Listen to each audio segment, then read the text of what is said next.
Sabemos que a finales de los años 80 usted era el periodista que se dedicó a investigar de una manera exhaustiva a Pablo Escobar y el narcotráfico, lo cual lo llevó a ser amenazado y tuvo consecuencias para el espectador.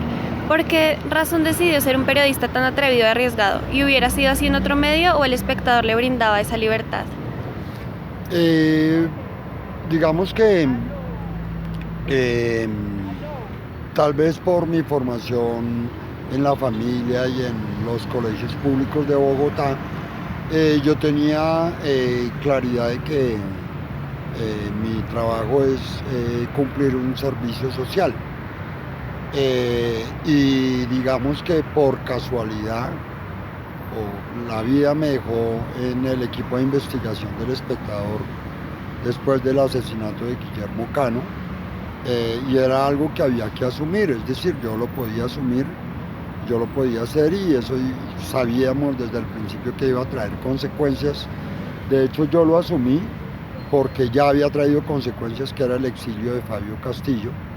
Eh, y para mí desde el principio era claro que así iba a ser el trabajo y así lo asumimos. Usted es el fundador de la FLIP, la Fundación de la Libertad de Prensa, la cual se dedica a proteger a los periodistas amenazados. ¿El motivo de su creación está relacionado con el atentado del Espectador del año 89? ¿Y cómo definiría el impacto que ha tenido esta fundación en el periodismo? Digamos que el atentado del 89 es parte de eso, pero en esa primera parte del Espectador, después del asesinato de Guillermo Cano, que es anterior, la frecuencia de los asesinatos de periodistas en Colombia empieza a preocupar a la comunidad internacional. Yo estaba casado con una norteamericana que era Leslie Webster. Entonces ella en algún momento era el contacto como de las organizaciones norteamericanas, y por otro lado yo tenía contactos con Reporteros Sin Fronteras, que era, digamos, yo era la persona a la que llamaban cada que asesinaban un periodista. Y pues sí, te parece raro hoy en día, pero entre el asesinato de Guillermo Cano, que fue en el 82, en el 86, y el asesinato de Julio Daniel Chaparro, que fue en el 92, mataron a otras 16 personas del Espectador. Eran más de 2 veces por año que tocaba hacer esa diligencia. Entonces, estando los contactos con el CPJ, con Reporteros Sin Fronteras, con Index on Censorship, la idea de crear la fundación, la necesidad de crearla, fue tomada por la fundación de García Márquez, y el mismo García Márquez me asignó junto con Heiner Castañeda la misión de, digamos, crear la estructura básica de lo que hoy es la FLIP. ¿Cómo definiría el contexto que vivió en los tiempos cercanos al incidente? ¿Cómo era su diario vivir y el de sus compañeros? Mm, a decir verdad, eh, la bomba la esperábamos prácticamente desde el día de la muerte de Guillermo Cano. Nosotros sabíamos que en cualquier momento iban a atentar contra el periódico. Y nosotros también, tal como lo es hoy Noticias 1, éramos los encargados de contar la situación de Pablo Escobar, que nadie más la iba a contar en el país. Entonces sabíamos el tipo de periodismo que hacíamos y sabíamos a qué nos arriesgábamos cuando asesinaron a Guillermo Cano, y posteriormente con la bomba. Luis Gabriel Cano, su hermano y presidente del periódico, dijo, bueno, esta situación es tenaz, esto significa arriesgar la vida para ustedes, los reporteros que quieran renunciar, no les vamos a decir nada, que quiera irse que se vaya sin ningún problema, tiene su indemnización,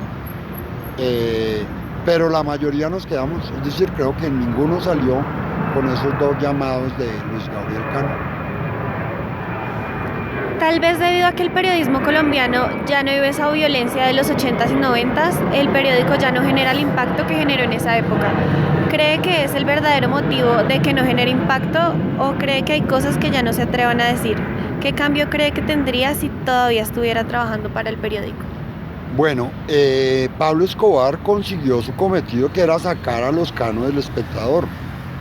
Y digamos que los ataques no solo se dan por violencia. En su época también, yo sé por lo menos que Pablo Escobar llamó a Carulla para decirle que si seguía sacando el aviso de hoy tal supermercado abierto hasta las 11 de la noche, que era lo que publicaba a diario en El Espectador, que si hacía eso le iba a volar los supermercados. Y el aviso se perdió, lo mismo pasó con Cafán. Y lo mismo también había una campaña de bloqueo a la circulación en Magdalena Medio y especialmente en Antioquia. Yo creo que la ausencia del Espectador en Antioquia, del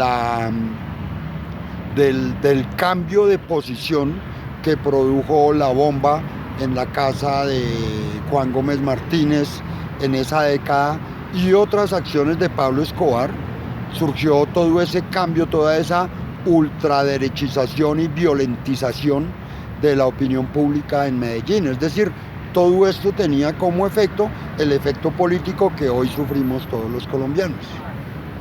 Ok. ¿Qué opina del periodismo actual en Colombia? ¿Necesita ser arriesgado o cree que los medios ya no deben seguir cargando con sus lápidas atadas al cuello? Yo creo que al periodista que le toca cargar una lápida, le toca cargarla. Los hechos deben ser informados. La opinión pública no puede, digamos, como profesionales en esto no podemos decir no, la opinión pública no tiene derecho a conocer esto porque me van a matar. Eso es un deber que tiene que cumplir el periodista y el que lo tenga que asumir, lo tiene que asumir. Okay. Muchísimas gracias por su tiempo. Okay. Señor Ignacio, muchísimas